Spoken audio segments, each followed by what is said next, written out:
Yuri was just another ordinary young guy, a real nobody, until he was suddenly parachuted into Sika Academy, a prestigious school where only geniuses and prodigies develop extraordinary abilities.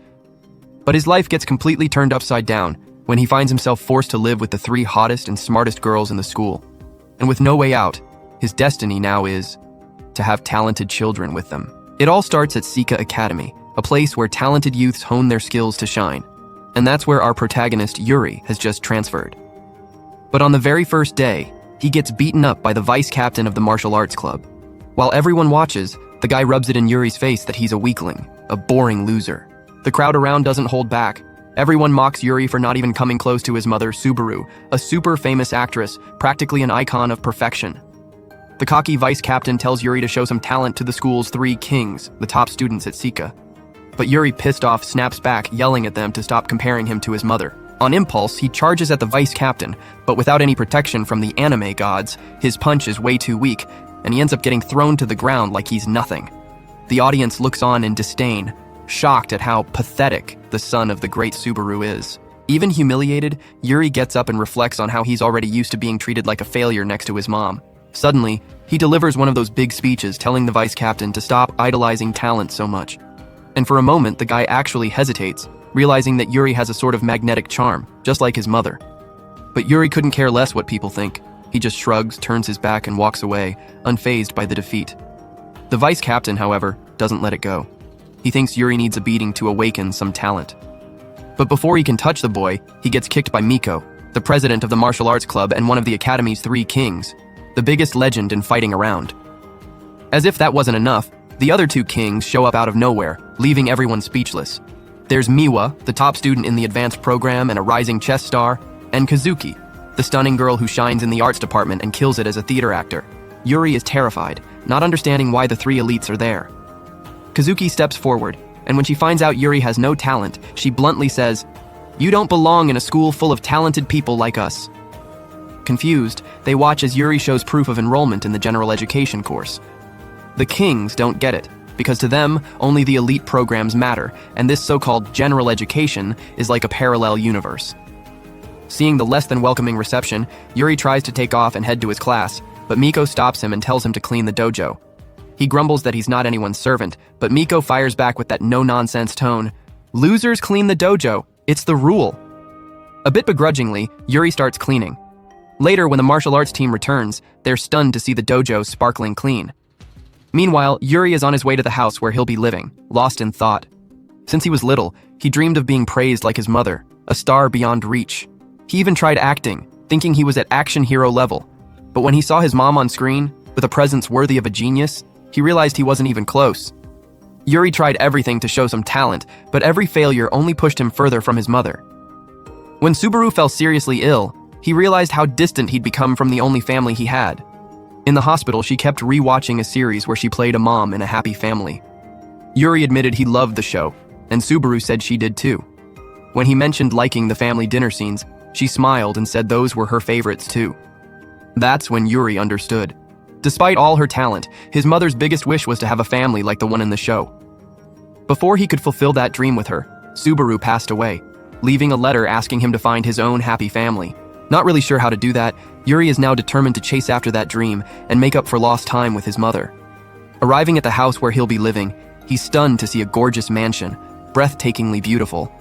But out of nowhere, Miko shows up wrapped in a towel and attacks him, thinking he's a burglar.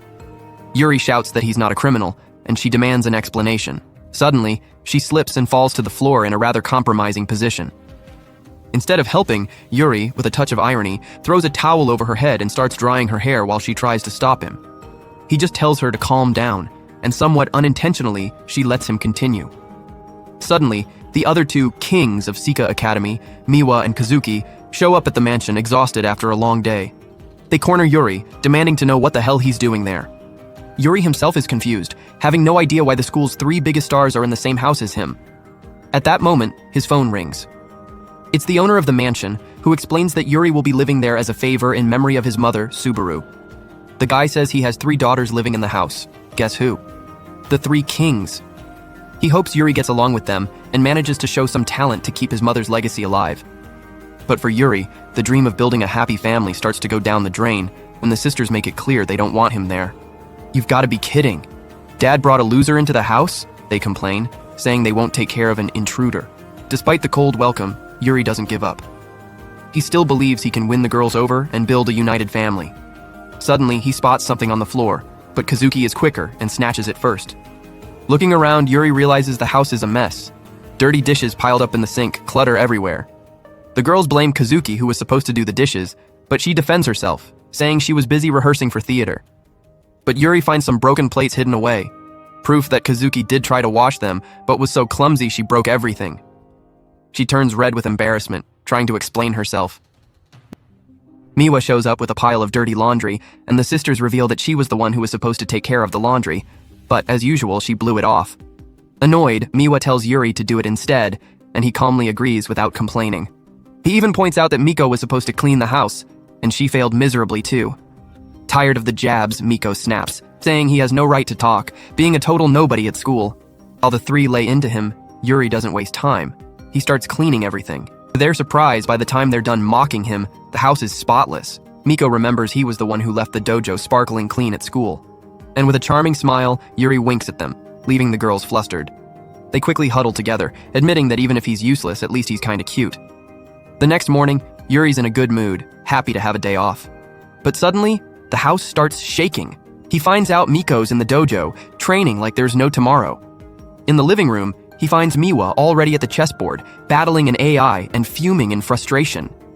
In the kitchen, Kazuki is preparing some green juice that looks like it belongs in a mad scientist's lab. Curious, Yuri asks what's going on, and Kazuki explains that this is their morning routine. It's like brushing your teeth, you know? Each of us does what we need to shine. She tells him they're heading out and asks Yuri to look after the house. Wanting to bring the sisters together, he suggests they have breakfast together, but Kazuki shuts it down, saying she needs to rush to rehearsal.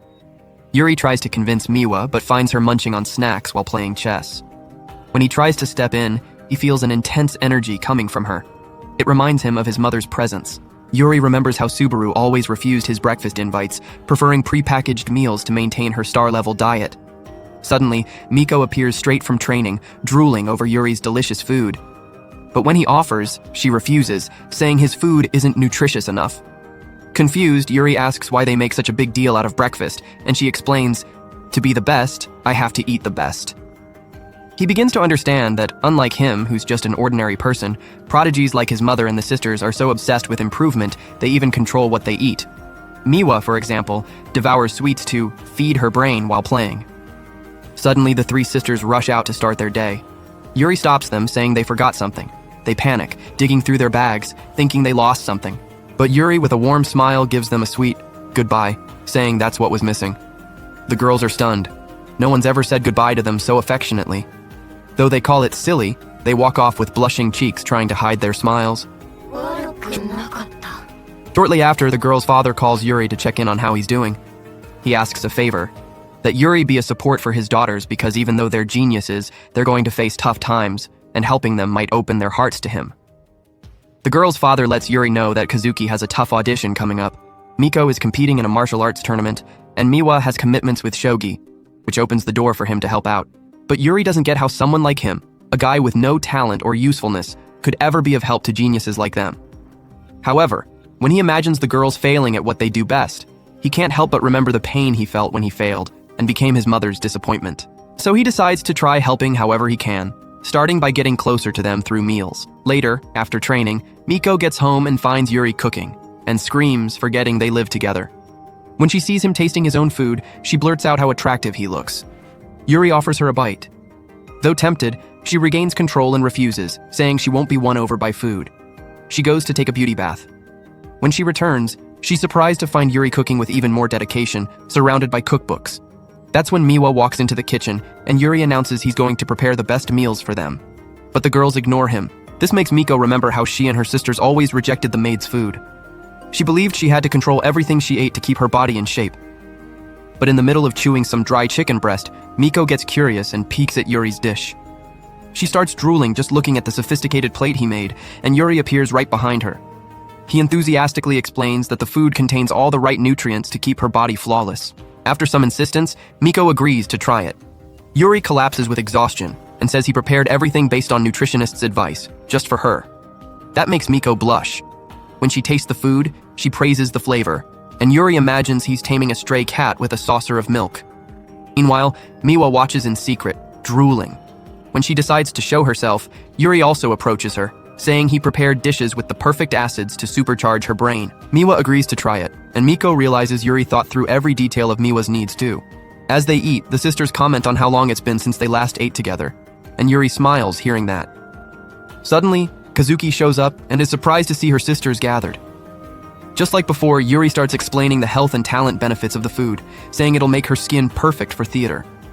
But to his surprise, Kazuki coldly refuses. Miko tries to defend him, but Kazuki says that having family dinners just isn't her thing. Yuri feels like a cat rejected a meal. He's crushed, and Miko feels sorry, knowing how hard he tried. So, she takes the plate from his hands and eats it herself.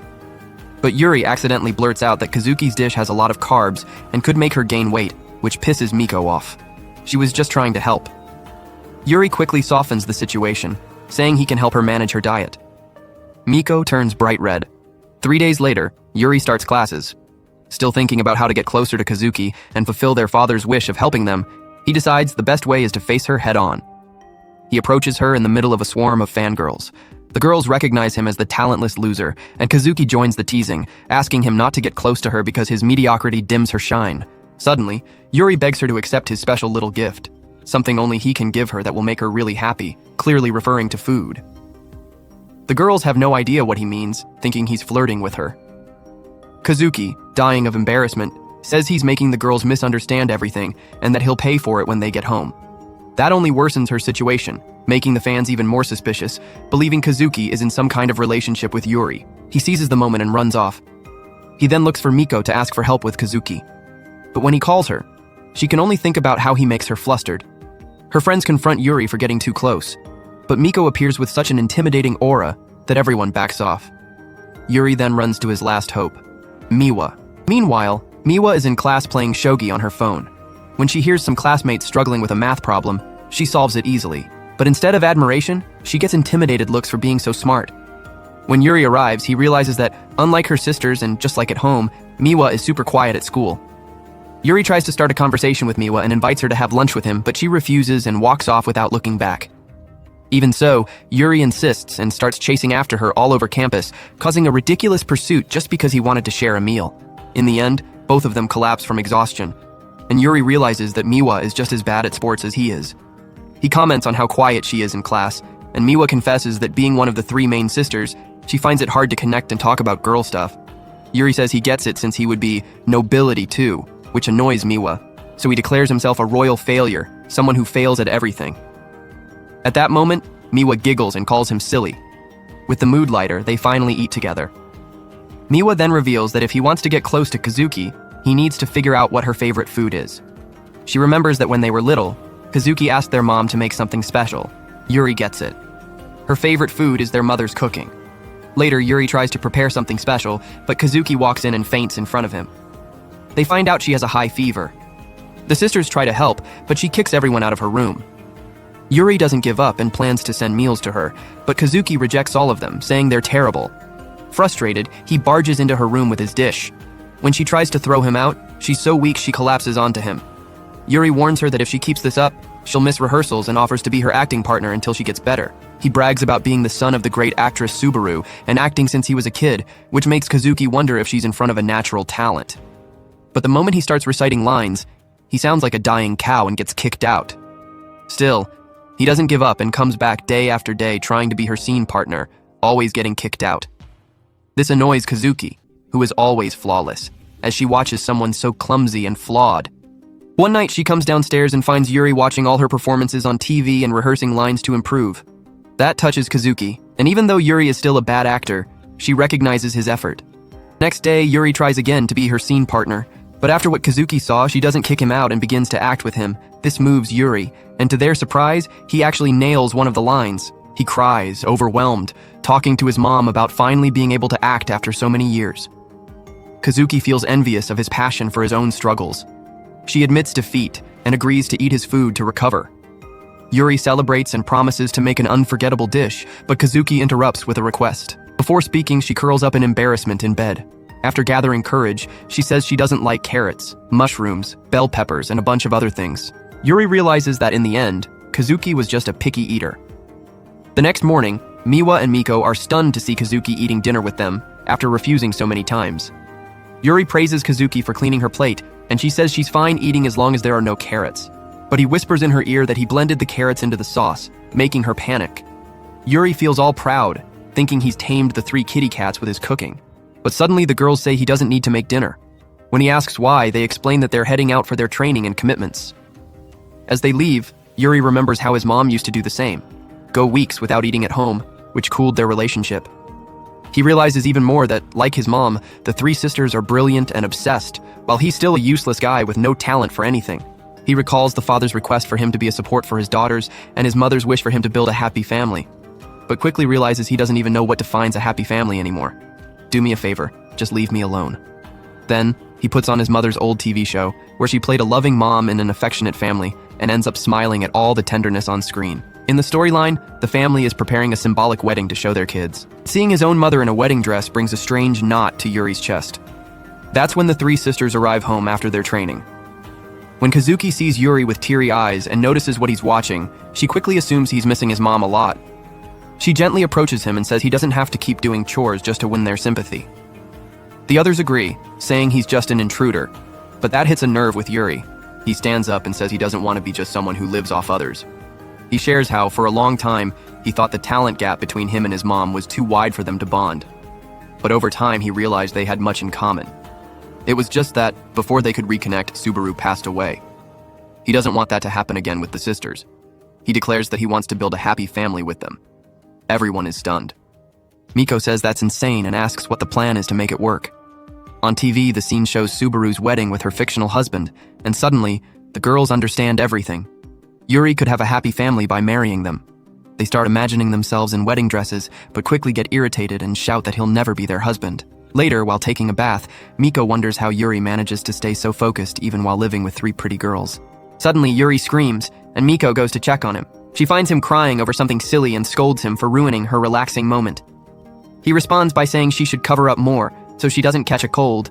Leaving Miko flustered, she bolts back to the bathroom. In the hallway, she bumps into Miwa, who notices her blushing face and finds it strange. Miko tries to play it cool, but Miwa suspects it has something to do with Yuri. He shows up holding Miko's freshly washed clothes. When Miwa grabs them, their hands touch and she jumps, dropping everything. Miko quickly comments on Miwa's red face and asks if she likes Yuri too.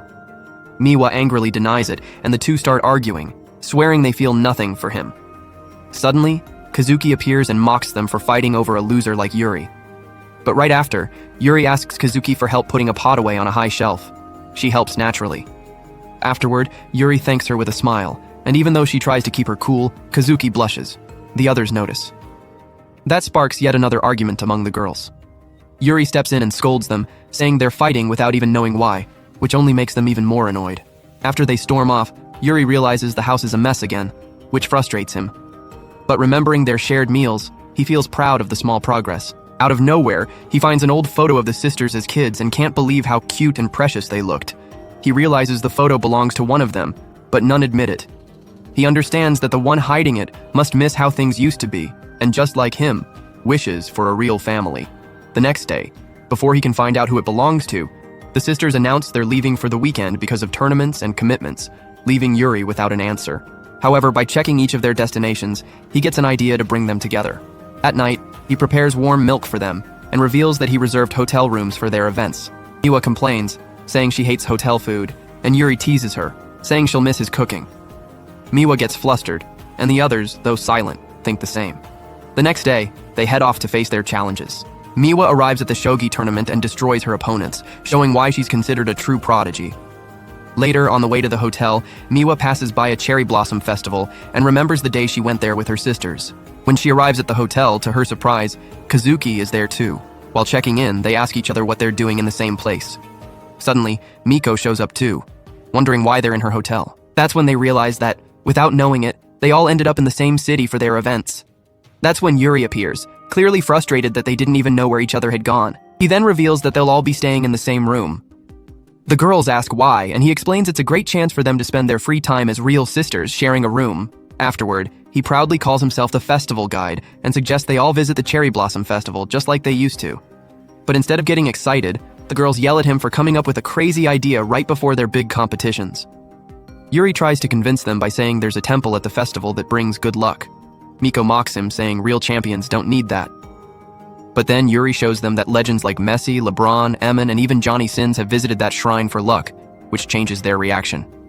Next, he shows pictures of the festival's local foods, and the girls admit they look way better than the hotel food. Kazuki is the first to agree to go, but demands that everyone wear stylish outfits if they want to walk with her. So Yuri takes them to a kimono rental shop. The shop owner is shocked to see the famous Madonna sisters in her store. Without wasting time, she dresses each of them in the finest kimonos available, transforming them into true Japanese beauties.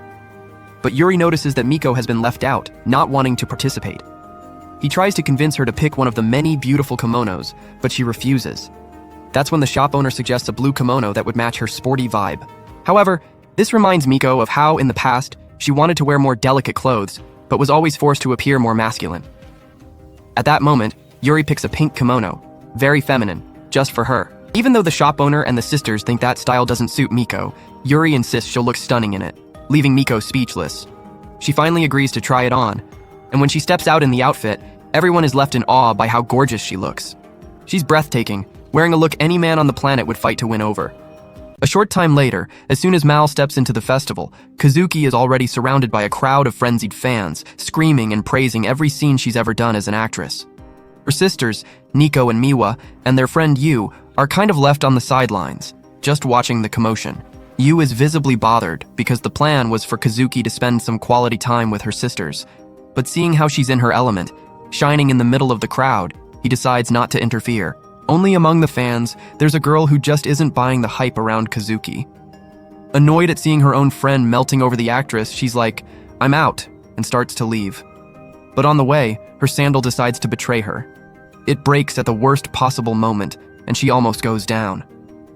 In a movie-worthy move, Kazuki appears out of nowhere, catches the girl like a gallant prince, and lifts her with a charm that could leave anyone speechless. The girl, who until then had been turning up her nose, starts to rethink everything, her heart a little shaken. Kazuki sets her down with a smile, and the fans around are even more enchanted. But when she's heading back into the crowd, she's suddenly pulled behind some bushes. Who is it? Yu, of course, holding a snack, insisting she should enjoy the festival for real. Kazuki lets out a sarcastic little laugh, like, "Seriously?" But Yu isn't kidding around. He notices her feet, all bruised from the tight sandal straps, and says, kind of seriously, that he knows how much it must hurt. She teases him, calling him a weirdo for noticing that kind of thing, but Yu is fed up with her pride and practically forces her to accept a bandage. When he sees the state of her feet, he's shocked at the damage and scolds her for not asking for help. Kazuki, all smug, says she needs to be everyone's prince, and princes don't show weakness.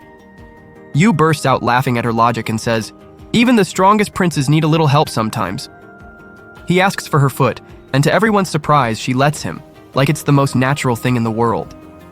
Yu applies the bandage gently, easing her pain. Meanwhile, Nico and Miwa are in the middle of a fish-catching competition, with Nico getting completely owned by the little fish, unable to catch a single one. Suddenly, Kazuki and Yu show up, and the sisters burst out laughing at the sight of Kazuki wearing a ridiculous mask. Yu explains it so she won't draw so much attention. They join the fun and split into teams to see who can catch more fish. Miwa, with her teasing style, tells Kazuki to keep the mask on because, according to her, her sister's face always looks like she ate something she didn't like, and at least the mask makes her look lighter. After a few rounds, the girls are fully into the competition, and Yu, no match for their fire, takes a step back to plan the next moment of the day. He heads to the festival's main event, a crazy challenge of crossing a lake by stepping on lotus leaves, with the prize being unbeatable luck and a photo with the golden guardian of the temple, a special memory the three sisters had once shared and that Yu wants to bring back. But it's not that simple. Right from the start, one competitor plunges into the water, and everyone realizes that some leaves just sink. One by one, participants fall into the drink. The organizers, watching, remember how the three sisters aced this challenge in the past. It's Yu's turn. And guess what? He falls in too. But unlike the others, he's stubborn as can be. He tries again and again, even with the crowd around getting worried about his persistence. An hour later, A heavy rain starts, and Yu is still there, falling and getting back up, refusing to give up. The organizers even try to give him the victory because everyone else has dropped out. But Yu won't take the easy way out. He closes his eyes and imagines how the sisters won before, combining their strengths. With a mix of faith, grit, and a little push from the anime gods, he tries one last time and miraculously crosses the lake to the end. The crowd cheers and the organizers congratulate him, inviting him to take the photo. But Yu asks for a moment and runs to get the sisters. Only when he gets there, the festival is empty. It closed early because of the rain. He blames himself, thinking he was selfish, focusing on the competition and forgetting the sisters didn't even want to be there that much. But suddenly, the three of them appear, umbrellas open, shielding him from the rain. He's stunned they didn't leave, and they, with mischievous smiles, say they're not so cold-hearted as to abandon their friend. Kazuki nudges Yu, reminding him that he's the boss of the festival outing and needs to keep killing it. That gives him a boost of energy. Seeing Yu drenched and slumped on the ground, the three sisters, in one spontaneous gesture, offer him their umbrellas. They blush furiously, realizing they all want the same thing, to walk close to him, holding his hand. To decide who gets Yu's company, they resort to good old rock, paper, scissors, but deep down, each is rooting to lose. Nico loses, and as she walks beside him, feels her heart racing so fast it might burst. Back at the hotel, the sisters relax together in an outdoor bath. After what happened earlier, Nico starts wondering why she got so nervous around Yu. Without even realizing, she starts fiddling with her magic cannons, imagining what size would catch his attention the most. Miwa and Kazuki crack up, teasing that her charms will never beat their superpowers. When they get out of the bath, they run into Yu, still all dirty and looking kind of lost. They ask what happened, and he sheepishly admits he forgot to book a room for himself, too focused on making their day special. He waves goodbye, saying he'll make do with his friends on the street, but Kazuki doesn't let him take even one step. In the blink of an eye, Yu is staying with them. The sisters put their foot down. They won't let him be alone, especially since they already share the house normally. Yu thanks them, moved, and says he needs to find a robe to take a shower. He bumps into Kazuki, who's also looking for one, and she gets all flustered with him so close. Miwa tries to help find the robe, but when Yu comes near, she catches that manly scent and almost faints from nerves. Then Nico comes in, finding a robe on a high shelf. Since she's short, Yu stretches over her to grab it, and she catches his cologne, almost losing it right there. When Yu heads to the shower, the sisters are in an uproar, knowing things are getting dangerous. That night, none of them can sleep, aware that it's because Yu is in the same room, but they convince themselves it's just the excitement from the festival competitions. Meanwhile, Yu is perfectly fine, happy with how the day went. He remembers how hard it was to make the sisters smile for the photo at the start, but when he got even wetter by accident, they burst out laughing, and he got the perfect shot. He feels proud for recreating the old photo, but when he looks for it, he sees it's gone, with a note saying the true owner took it back. Curiously, he's not upset. On the contrary, he feels that one of the sisters is genuinely grateful for the trip, and that makes him fall asleep with a smile on his face. Suddenly, the sisters wake up, annoyed at how easily Yu fell asleep. They start chatting about the day, how Yu chose the perfect floral kimono for Nico, just like the one she loved before becoming the tomboy of the group. Nico, a bit embarrassed, admits he nailed it. Kazuki also confesses that Yu managed to make her drop the star mode and truly enjoy herself. Miwa laughs, but is quickly reminded she's still the same, obsessed with the game stalls, even though she's terrible, always needing Kazuki to win the prizes for her. They get thoughtful with all this nostalgic talk, and Kazuki opens up that at home, each of them lives in their own world, so distant from one another. Then it hits them. Yu really did manage to bring the sisters back together. Looking at the two photos, Miwa feels a warmth in her chest, happy to have her sisters back like before, even if just for one night. All thanks to the guy who totally nailed it. And so they fall asleep, happy, thanks to Yu, who made this night unforgettable for them. The next day, Yu watches on TV the news that the girls crush their challenges, and he realizes that no matter what happens, they're still geniuses beyond compare. After the adventure at the festival, the girls became even more clingy, like true sisters, which leaves Yu with a warm heart. He still has in mind the promise to go all out with a dinner for them. So, as soon as school ends, he flies home, all excited to prepare a feast. But upon opening the door, he gets a shock. The girls are already there, well before the scheduled time. And to make him even more confused, there's a fourth pair of shoes at the entrance. Inside, Yu sees one of the girls face to face with a man. When the guy starts talking, Yu immediately realizes that it's their father. Somewhat awkward, he greets and thanks him for letting him stay in the house. The father, with a serious expression, speaks about Subaru's death, Yu's mother, and says her talent could live on in the sun, but only if he works really hard. Suddenly, Yu notices an awkward silence. The sisters are mute, tense. He discovers that the father had been pressuring them, demanding results as if he were a judge. Coldly, the three tell him straight that they're dominating the competitions, as if they were unbeatable. The father just nods, tells them to keep going like that, and turns to leave.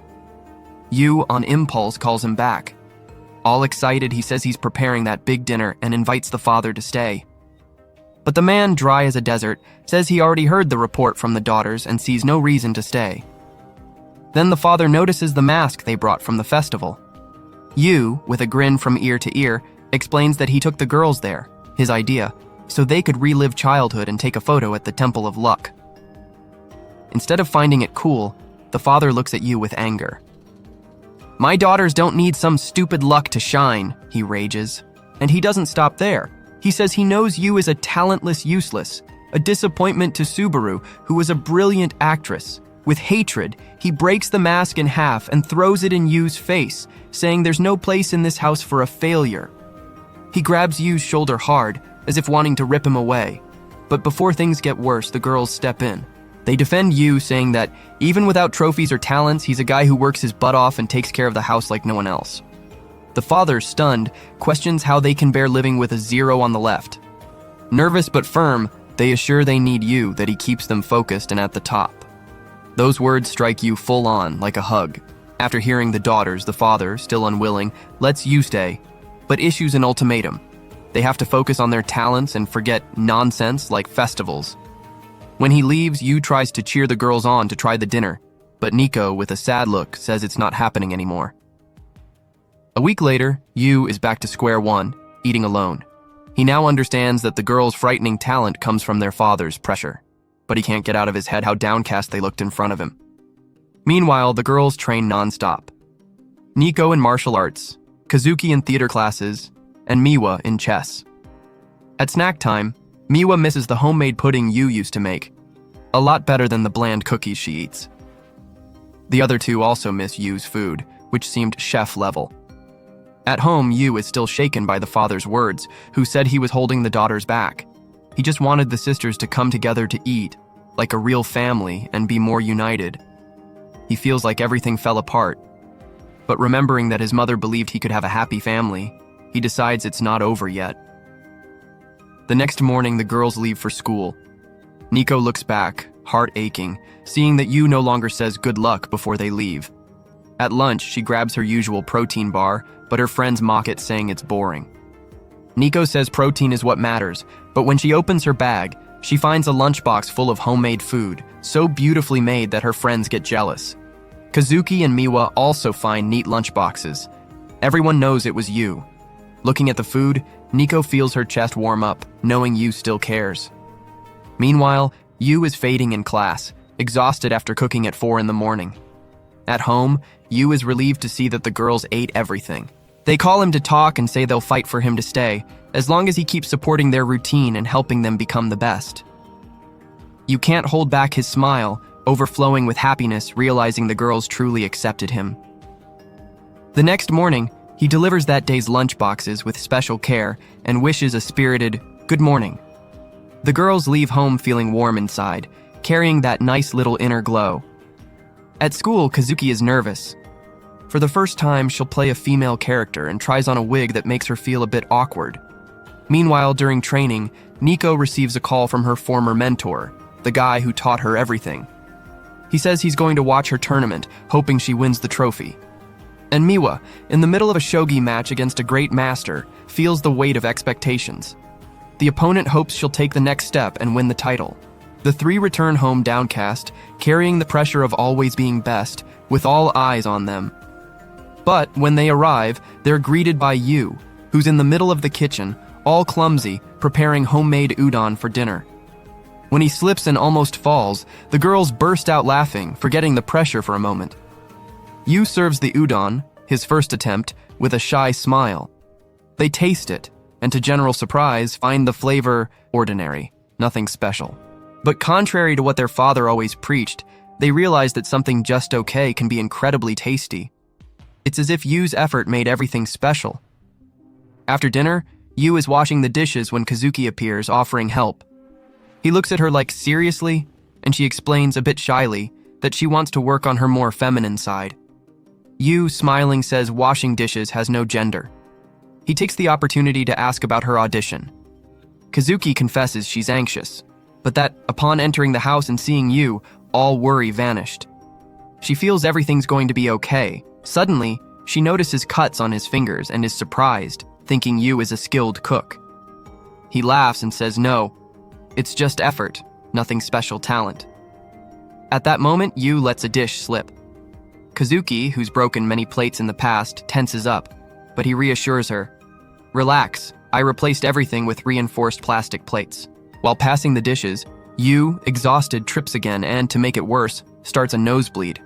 Kazuki worries, but while trying to help him, slips and they end up kissing by accident, a more intimate kiss than expected. Yu is on cloud 9 for a second, but soon panics and apologizes, swearing it was an accident. To his surprise, Kazuki reacts with disconcerting calm, saying, "It was just an accident," and goes to her room. Yu is impressed by her maturity, thinking that as an actress she must be used to kissing scenes, but unbeknownst to him, that's not exactly the case. The next day, Nico asks Kazuki to turn on the TV. When a scene of a couple kissing appears, Kazuki immediately turns it off and leaves, visibly upset. Later, she finds Miwa savoring a pudding Yu made. Miwa offers a piece, joking that the flavor is like a kiss of true love. Just hearing the word kiss irritates Kazuki. She goes to her room and turns red with embarrassment, clearly stirred by what happened. Suddenly, Yu appears at the door, and she yells for him to knock before entering.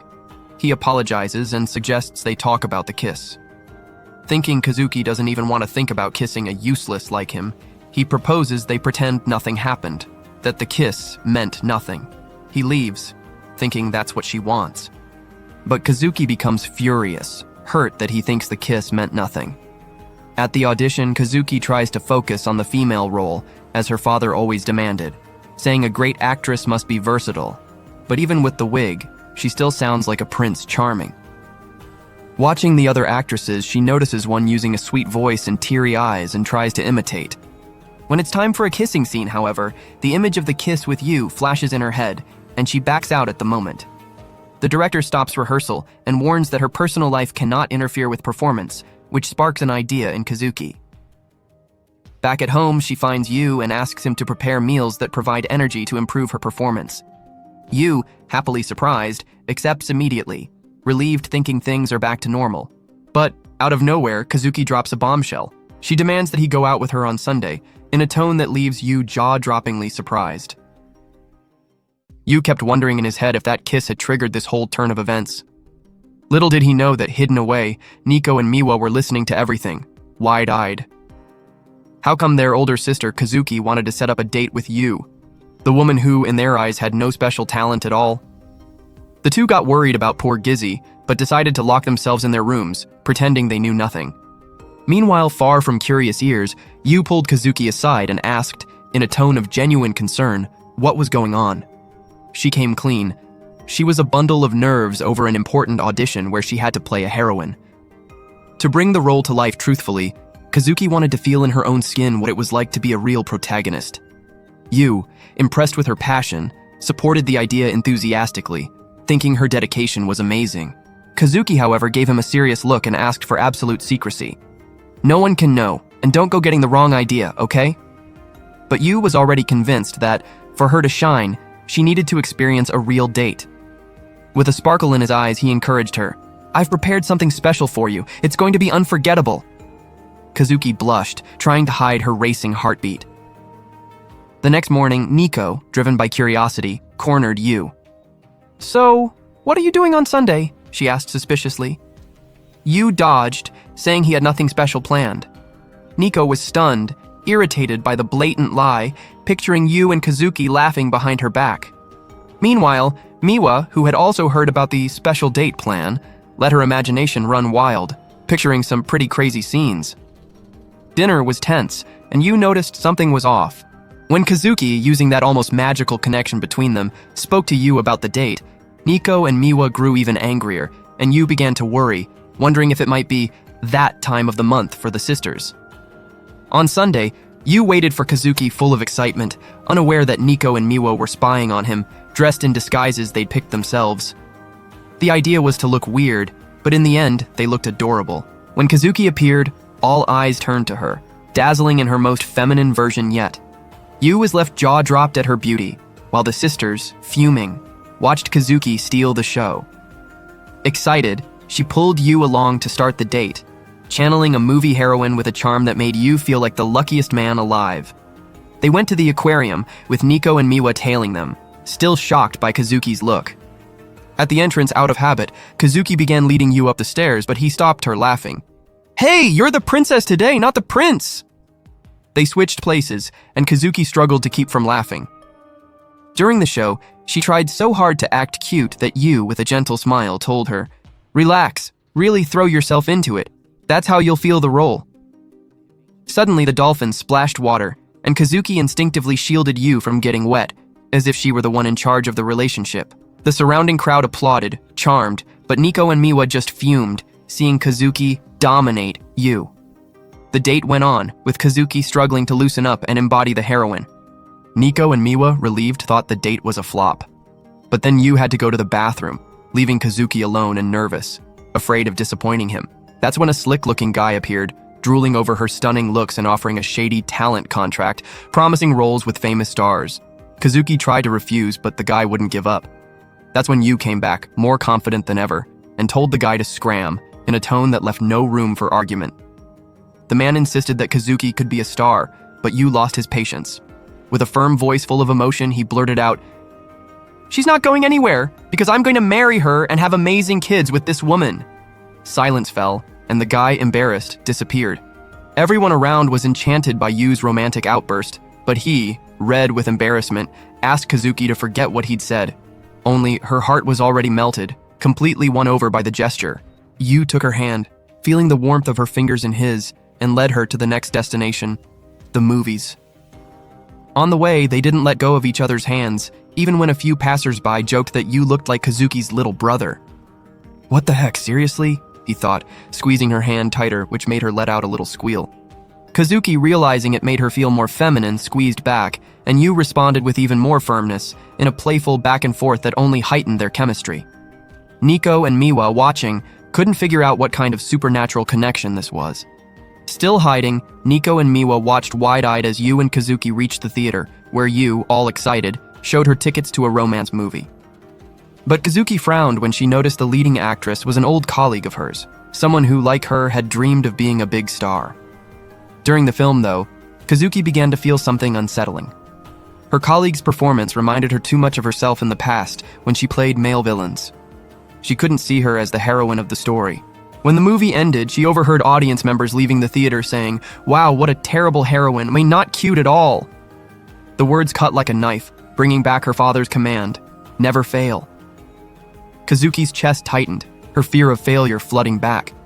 You, sensing the mood, realized he'd made a mistake choosing that movie. Seeing her so unsure about her own acting broke his heart. Trying to save the day, he announced their next stop, the Ferris wheel. Kazuki and the sisters, still following, rolled their eyes. Seriously? How cliché, they thought. But the atmosphere changed when visitors started whispering about a legend. Anyone who confessed their feelings at the top of the Ferris wheel was destined to be with that person forever. Nico, Miwa, and even Kazuki felt a shiver, imagining what you, obsessed with making the date perfect, might do. Kazuki tried to come up with an excuse to escape, but you, with a confident smile, pulled her into the cabin. Inside, she couldn't stop blushing, her heart pounding as she thought about his efforts to make the day special. Suddenly, she remembered her journey, starting as a model because of her height, shining on stage as male characters, and gaining fame. But over time, success had become a chain. Failing? Not an option. Her father's words echoed, and the fear of not being able to play a feminine heroine suffocated her. She began to doubt herself, even thinking of giving up the role to avoid failure. In the middle of these thoughts, Kazuki noticed Yu trembling, sweating. "Are you okay?" she asked, concerned. Trying to play it off, he admitted, "Yeah, I handle heights fine, but this see-through floor, it gives me chills." She laughed, scolding him. "Then why'd you pick this Ferris wheel, you idiot?" Yu, eyes shining with determination, answered, "Because this date has to be perfect for you." That struck Kazuki, who felt the weight of what he might say next. Yu stood up, all serious, and she held her breath, fearing a confession. But at the crucial moment, he stumbled over his words, making a mess and looking like a fool. Kazuki, laughing, told him to sit, but deep down, she felt relief. Seeing Yu fail and still try made her envy his freedom. Sitting beside her, Yu pulled out his phone and showed her pictures from the date. "Look, Kazuki, all those times you failed at trying to be the heroine, you were beautiful, authentic." He smiled warmly. "Failing hurts, but it's how you find the ones who truly love you, flaws and all." His words hit Kazuki like a lightning bolt. She wanted to disagree, but deep down she knew he was right. When the Ferris wheel stopped, Nico and Miwa, still spying, were baffled. How was Kazuki laughing so lightly after the cinema disaster? What had happened in there? Yu and Kazuki went for a walk along the riverside, and she, with a new sparkle in her eyes, confessed, "Because of you, I realize today that it's okay to fail. There will always be someone who accepts me as I am. I want to act being truly myself." Yu, with a cheeky smile, replied, "If you ever freeze up, just remember our date." Kazuki blushed, lost for words. Nico and Miwa, seeing their chemistry, started to panic. Nico especially feared this closeness would continue at home. Suddenly, Kazuki locked eyes with Yu, her heart overflowing with gratitude for how he had changed her perspective. On impulse, she pulled him closer, and everyone, Yu, Nico, and Miwa, froze, thinking a kiss was coming, but she simply leaned to his ear and whispered softly and intimately, "That kiss we shared, it was my first. And I'll never forget it was your lips that touched mine." Yu turned beet red, unsure where to look. Nico and Miwa, not understanding what had happened, were left even more confused. Then Kazuki took off her wig, returning to her usual self. "The date ends here. I need to practice more," she declared, leaving Yu alone, but with a silly smile on his face. Nico and Miwa, watching from afar, knew something in Kazuki had changed forever. All because of Yu. Later at home, Yu arrived apologizing for being late and rushed to make dinner. To his surprise, Nico and Miwa greeted him warmly. "Welcome back." In disbelief, he asked, "Wait, say that again?" Little did he know they had spied on the entire date, and deep down, wished Yu would do something like that for them too. Sometime later, Yu and the girls were walking towards school, the morning sun shining brightly. While geniuses like Kazuki and Miwa strolled calmly, unhurried, the more absent-minded ones like Yu and Nico raced against time, reviewing the last notes before the tests. Kazuki, with her teasing nature, mocked the duo, calling them airheads. But when she saw Yu and Nico exchanging notes and laughing together, so close, Kazuki and Miwa felt a twinge of jealousy. Deep down, they wished they could be a little less perfect and enjoy that carefree vibe. Suddenly, a guy came running, bumping into Yu, while a woman shouted desperately, "Thief! He stole my purse!" Yu, heart racing, decided to play the hero and took off after the guy, but he seemed like a snail running. Nico, on the other hand, didn't waste time. She jumped in front of the thief, ready to show who was boss. To her surprise, the guy also knew how to fight, mastering some martial arts techniques which turned the chase into a real challenge. Yu, worried, feared that Nico might get hurt, but Kazuki, with a confident smile, whispered, "Relax, Yu. Nico is like Bruce Lee in a skirt." And sure enough, with a series of precise blows, Nico took the thief down and recovered the purse, drawing applause and shouts of admiration from the crowd around them. While the woman thanked her, surrounded by a few guys impressed with the scene, Nico felt a slight pang of jealousy, but tried to hide it. Yu, however, noticed a small cut on her hand. Even with Nico insisting it was nothing, he, with that caring way only he had, pulled a bandage from his pocket and tended to her so gently that Nico blushed, her heart beating faster. But before the moment could last, the thief got up and tried to escape again. This time, though, he ran right into a group of boys from another school. Their leader, a tall guy with undeniable charm named Tatsumi, knocked the thief out with a single blow, quick as lightning. The crowd, stunned, recognized Tatsumi as a national martial arts champion, a true prodigy. Kazuki and Miwa, with surprised looks, whispered that he was an old friend. When Nico met Tatsumi's gaze, she called him by his first name, with an intimacy that left Yu intrigued. Tatsumi, with a confident smile, told Nico he had come to get her. Later, Tatsumi and his team showed up at Nico's dojo to train for a week. Nico's team was puzzled to see Yu there, so present.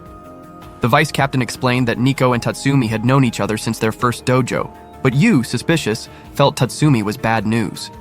Unlike the ordinary faces on Nico's team, Tatsumi drew the eyes of every girl, which left the group with a mix of envy and insecurity. That's when Nico, blood boiling, challenged Tatsumi to a friendly match, like the old days. Tatsumi hesitated, not wanting to hurt a girl, but Nico insisted, determined to show her strength. Yu and the team cheered her on, but Tatsumi, with impressive skill, defeated Nico effortlessly, leaving everyone stunned. Nico, still catching her breath, was about to ask for a rematch when Yu interrupted, irritated. He confronted Tatsumi, saying he should have gone easy. Tatsumi, confused, looked at Yu as if to say, "Who is this guy?" After calming down, Nico asked Yu to treat Tatsumi with respect, revealing that he was her hero. She explained that in their first dojo, when jealous boys cornered her for being better than them, Tatsumi had shown up, defeated them all, and protected her. Since then, Nico had admired him deeply. At that moment, Tatsumi approached, praising Nico's skills, but surprised everyone by saying he wanted to take her to his team. He revealed that his school, once only for boys, was now co-ed, and that he had already spoken to Nico's father. According to him, if Nico wanted to grow as a fighter, she needed to leave her weak team behind and join him. The statement caught everyone off guard, and Nico's team felt hurt. Tatsumi bluntly pointed out that none of them were at Nico's level, which limited her growth. Silence filled the group. Nico tried to defend her friends, but they, with heavy hearts, admitted they had always relied on her. With tears in their eyes, they said that, as much as it hurt, maybe it was better for her to go with Tatsumi. After school, Nico walked with Yu, still processing everything. He, curious, asked what she thought of Tatsumi's proposal.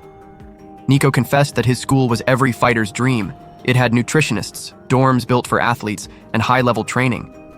Yu was impressed, but noticed a tone of hesitation in her voice. For the first time, Nico admitted that, unlike her old self, she was torn. She didn't want to leave her sisters, nor Yu, behind. In a moment of vulnerability, she held Yu's hand and, blushing, said she wanted them to stay together. Before Yu could reply, Nico's team suddenly appeared, shouting that they also wanted her to stay before running off, embarrassed. Yu, smiling, told Nico that even her friends wanted her to stay, but she, though happy, was upset at not hearing Yu's answer to her confession. That night, during dinner, Nico chewed absent-mindedly when Kazuki, out of nowhere, offered her expensive shampoo, something she never shared. Miwa, in turn, pushed a piece of her food toward Nico, a rare gesture. Both, in awkward ways, showed that, deep down, they wanted Nico to know how important she was to them. Nico was confused by Kazuki and Miwa's suddenly affectionate behavior. During dinner, Yu, with a knowing look, explained, "After the whole school found out that Tatsumi wants to take you, they're spoiling you so you won't leave." Nico felt a warmth in her heart, realizing her sisters wanted her to stay so much. But when she thought about Yu, one doubt nagged her. What did he think about her leaving? He still hadn't said anything clearly, and that left her restless. The next day at the dojo, while training was in full swing, Nico took a deep breath and walked over to Tatsumi. Firmly, she declared, "I'm not going to your school." Her team erupted in joy, cheers echoing through the gym. Tatsumi, however, was furious, eyes blazing. "What are you doing, Nico? You're going to stay with these losers instead of shining with me?" Nico calmly replied that she believed she could be amazing following her own path. Tatsumi, red with anger, taunted her. "What happened to you? Turned into a soft loser?"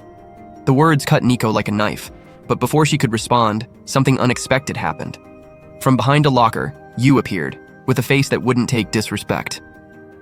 "Stop talking to her like that," he said, stepping toward Tatsumi with a courage no one expected. "I'll prove that Nico is with someone better than you, and that's why she's staying." With an energy that caught everyone by surprise, Yu challenged Tatsumi to a duel. Whoever won would be considered the strongest, and would decide if Nico stayed at their school. "I want to be with Nico, and I'll do whatever it takes to win," declared Yu, making Nico's heart race and her face flush. The team, moved, quickly realized the truth. You so scrawny against the giant Tatsumi? It seemed crazy, but the dojo's vice captain dropped a bomb. You guys know you as Subaru's son, right? The name of the legendary actress who did her own action scenes without stunt doubles made Tatsumi hesitate for a second, though he still seemed confident of victory. You, without backing down, looked Nico in the eyes and said, "I'm the one who's going to be with you." Those words shook Nico so much she felt the ground tremble. Later, at home, Yu trained with Nico, who placed all her hopes in him. After all, her future depended on that duel. "First, learn to move properly," Nico ordered. Yu, excited, started doing dance steps instead of fighting techniques, making her smile, and she let it slide. Then she warned, "Tatsumi's strong point is his kicks. You need to get close to him." On impulse, Yu rushed in too fast, and Nico, by reflex, landed a punch that knocked him to the ground. During a break, with Yu aching all over, he looked at her and said seriously, "I'm way behind Tatsumi, but I won't give up. What matters is that you stay with me." Nico blushed, her heart pounding, but Yu, without realizing, ruined the moment by saying, "And with your sisters too, of course." He continued more lightly, "You know, I like seeing you leave the house every morning. I want you to tell me everything, Nico." In a burst, he pinned her against the wall, asking intensely, "Say what you feel." Nico, unable to hold back her emotions, confessed, "I also like when you walk with me in the morning. I want to stay because of my sisters and because of you." Yu smiled, happy, but before the moment could last, Kazuki and Miwa appeared, caught eavesdropping behind the door. "We're going to help you train, Yu," they shouted, promising to guarantee his victory. Meanwhile, elsewhere in the city, Tatsumi opened a challenge letter sent by Yu. Inside, a bold condition. Tatsumi couldn't use his dominant limbs in the duel. Since he had already accepted the challenge, he was now bound by this rule, which made him even more irritated, but also intrigued by Yu's audacity. After one of those training sessions that leave the body sore, Yu and Nico arrived at the dojo's cafeteria and were left speechless. There were Kazuki and Miwa wearing colorful aprons, looking ready for a cooking show. "We'll do our best to help you," the two said, full of excitement. Yu felt a warmth in his heart with their affection, but when he and Nico saw the result of their effort in the kitchen, it was a shock. The dish was so strange it looked like it was about to come to life at any moment, and maybe even getting close to it could be dangerous. Kazuki and Miwa, realizing the plan had failed, deflated, looking like they had lost the game. Yu, feeling sorry, decided to cheer them up. "What if I teach you how to really cook?" he suggested with a friendly smile. The two acted coy, saying they didn't need help, but Yu pulled Nico aside and whispered, "Say you're dying to taste their food." Nico, laughing, played along, and the two finally gave in, excited by the idea. Yu started with the basics, teaching how to cook vegetables without turning them into crispy charcoal. Kazuki, with an enviable memory, picked up the recipes instantly, and Yu didn't hold back on the compliments, leaving her cheeks blushing. Then he moved on to Miwa, who was trying to peel potatoes without hurting her fingers. In a distracted moment, she let out a "sir" to Yu and turned so red she almost hid her face in the apron. Even with the slip-ups, Yu admired their willingness to learn, even if they were disasters in the kitchen, and realized that even the talented make an effort in things they're not good at. After some attempts, laughter, and a big mess, Kazuki and Miwa finally got it right. The result? A beautiful and delicious-smelling dish, mouth-watering enough to make anyone drool. Nico, upon seeing the food, widened her eyes. "You made my favorite dish?" It was nothing like that alien-looking mush they had served before. She tried a bite and couldn't hold back. "Wow, this is amazing, really." Kazuki and Miwa exchanged smiles, proud of their accomplishment. When Yu went to eat, he noticed his hand was trembling, exhausted from the tough training. Miwa, without thinking twice, grabbed the spoon and brought the food to his mouth. "Come on, eat already," she said, ignoring the surprised looks from Nico and Kazuki. Yu, a little embarrassed, tasted it and praised the flavor, which made Miwa shine with happiness.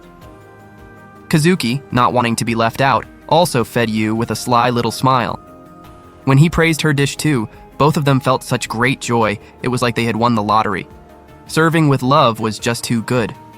Nico, on the other hand, just watched, with a mix of jealousy and annoyance in her eyes. The next day, training continued, and Kazuki and Miwa wouldn't stop pampering Yu, bringing him snacks and water as if he were a king. Nico, already fed up, suggested ending the session, but Yu, with that stubborn sparkle in his eyes, wanted to continue. That lit a spark in Nico, who, even while grumbling, went back to training with him, pouring all her energy onto the mat. At school, Tatsumi, Nico's rival, was lost in thought, trying to understand how she, such a focused fighter, now seemed hesitant, hiding behind others. When crossing paths with her, he couldn't hold his tongue. "You're weak, Nico, leaning on others just to avoid making decisions." And he threw down a challenge. "After I destroy you, you'll come to my dojo." Without waiting for an answer, he turned his back and left. Later, during training, Nico noticed Yu was punching harder. She praised him, but the conversation with Tatsumi came back like a punch to the gut. With tears in her eyes, she confessed, "I'm sorry, Yu, for dragging you into this mess. It's all because of me, because I don't know what I want." She admitted that Tatsumi and her father always demanded she be the best fighter, but deep down she also dreamed of being delicate, feminine. "I don't know who I really am," she admitted, her voice trembling. Yu calmly replied, "I was the one who challenged Tatsumi, Nico, and you're more feminine than you think." He told her how he had seen her admiring flowers before, which made her blush in embarrassment. "You're strong and beautiful, Nico. There's nothing strange about that," he said, lifting her up from the floor. Nico, embarrassed, gave him a light punch and muttered, "Only you say those things to me." Nico, still confused, asked Yu for help. "Because of my indecision, I need you." Yu had an idea. "Let's face Tatsumi together." Nico imagined a 2 against 1, but Yu already had a plan. On the day of the fight, Kazuki and Miwa, nervous, could barely focus on their own commitments, only thinking about the showdown between Yu and Nico against Tatsumi. At the dojo, everyone was shocked when Yu proposed something unusual, fighting Tatsumi twice, first himself, then Nico.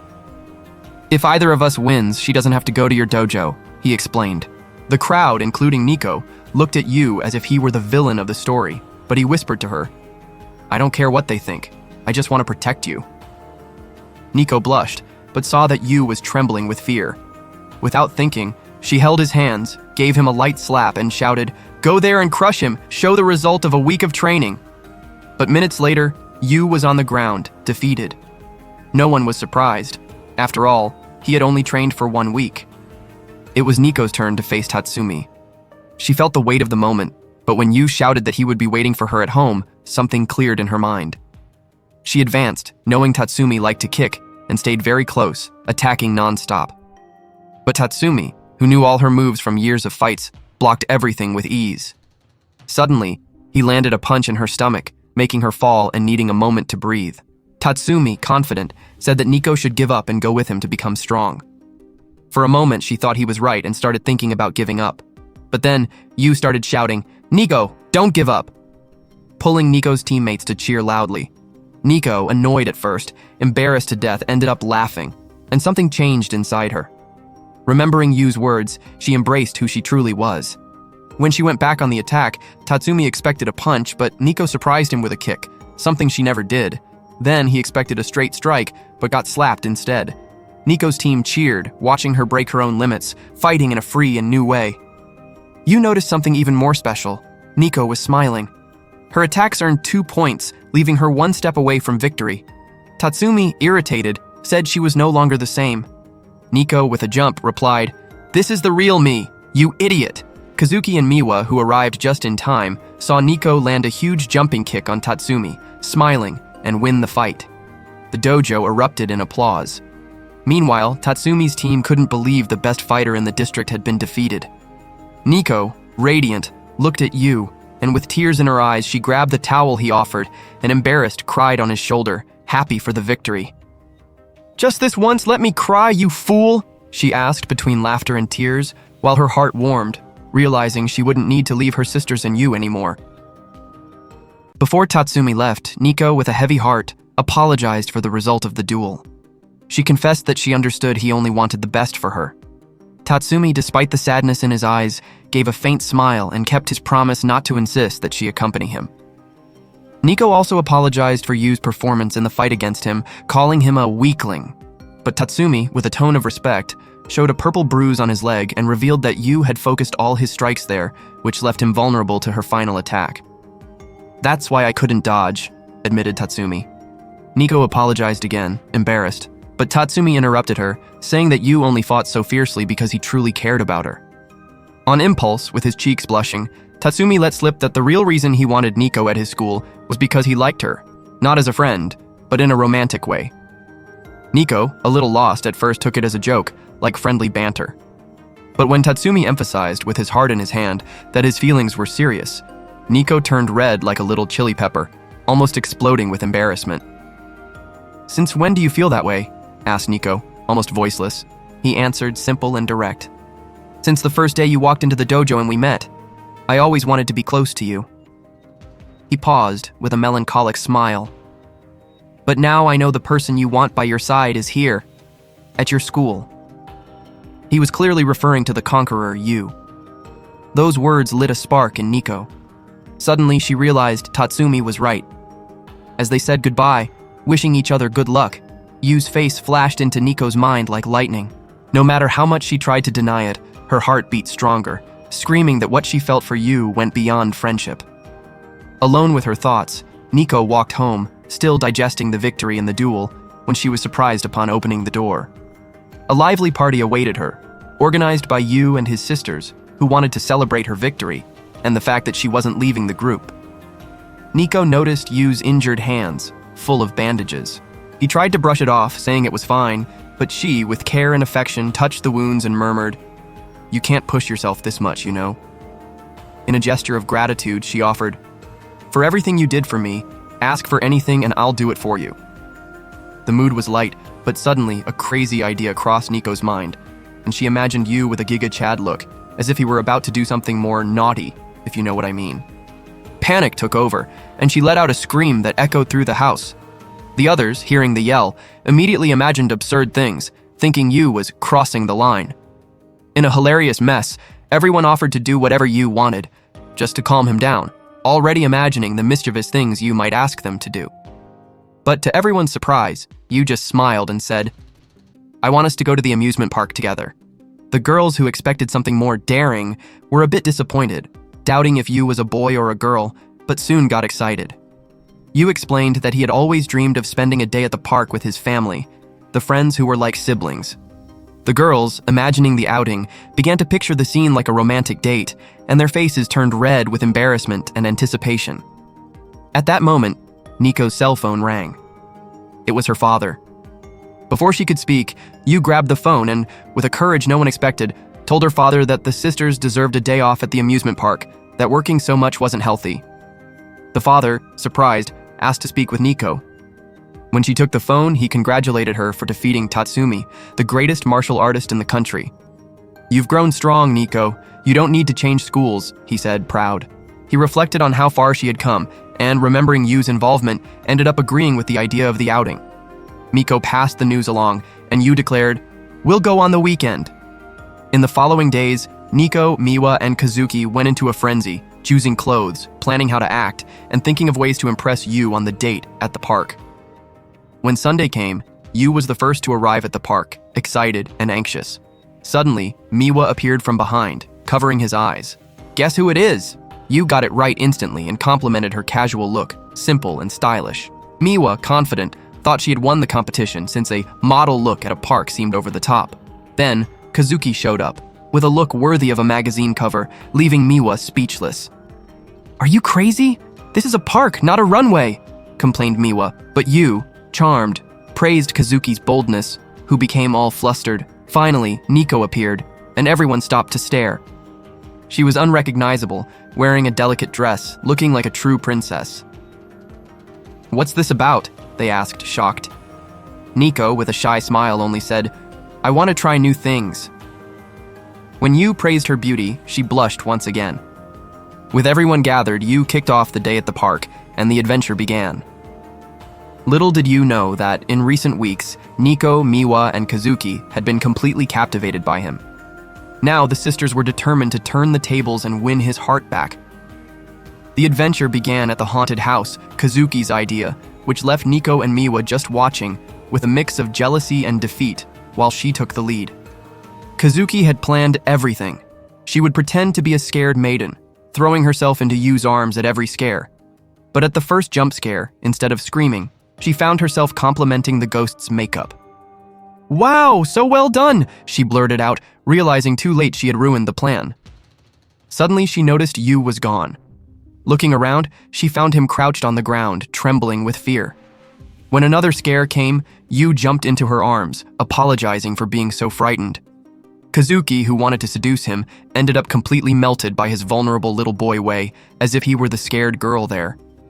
Outside, Nico and Miwa, who feared Kazuki had won Yu over, saw the scene, him clinging to her back, still trembling. She failed, they thought, relieved. But when Yu, with a shy smile, said he felt safe with her, Kazuki blushed like a flame, and the sisters realized she was the one who had been conquered. Miwa, confident, swore she wouldn't fall into the same trap. She took Yu to the roller coaster, while Nico and Kazuki declined the invitation, leaving the field clear. Miwa had planned everything. She would pretend to be terrified, begging Yu to sit by her side. During the drop, she imagined that afterwards she could act fragile, and he would comfort her. But at the end of the ride, she looked around, confused, unable to find Yu. She found him lying on a bench, pale-faced. "I'm terrified of roller coasters. I've never been on one, to be honest," he confessed, breathless. Miwa was frustrated for not shining as planned, but when Yu said with that sincere look that he was happy to have had his first time with her, her heart melted like butter. Wanting to comfort him, she offered her legs as a pillow. "Relax there," she said, trying to hide her blush when he thanked her. All sweet. Miwa also failed, and like Kazuki, was conquered by Yu. Now it was Nico's turn. She chose the teacup ride, thinking she could spin the wheel so fast that she would end up falling into Yu's lap, and he would hug her. But at the crucial moment, Yu spun the wheel so hard that he ended up leaning over her. The cup spun faster and faster, and they got so close that Yu's lips almost touched hers. Nico felt her heart race, almost exploding with emotion, but before anything could happen, Yu lost his balance and almost flew out of the cup, being caught by Nico. "Wow, how embarrassing," he exclaimed, laughing, while Nico, red up to her ears, helped him up, defeated by the moment. After all the failed attempts, the sisters decided to take Yu to eat something, still believing they could turn the game around. But to their surprise, Yu, without even realizing it, kept charming each of them with his simple and caring way. He praised the food, told funny stories, and made sure to include everyone in the conversation, leaving them completely smitten until the park closed. The three were frustrated. How come Yu hadn't blushed even once? But then they saw a family taking a picture together, and Nico noticed the sparkle in Yu's eyes as he watched. That's when she understood. For Yu, that day was about being with his family, nothing more. Determined to eternalize the moment, Nico gathered everyone for a group photo. Yu thanked them with such a genuine smile that the sisters felt compelled to speak. "Yu, because of you, we had more fun than ever, and even grew in life," said Nico, sincerely. Miwa and Kazuki agreed, thanking him from the bottom of their hearts for everything he did for them. And, for the first time, Yu blushed, with his heart warm, not knowing where to hide his face. The sisters exchanged glances, realizing that, in the end, Yu was easy to charm. They just needed to be themselves. On the way home, on the train, everyone fell asleep, exhausted but happy. Miwa, waking up for a moment, looked at Nico, Kazuki, and Yu, sleeping together like a real family, and smiled. But reality hit when she saw a notification on her cell phone. A shogi battle was approaching. Deep down, she wished she could stay in that moment forever, away from life's pressures.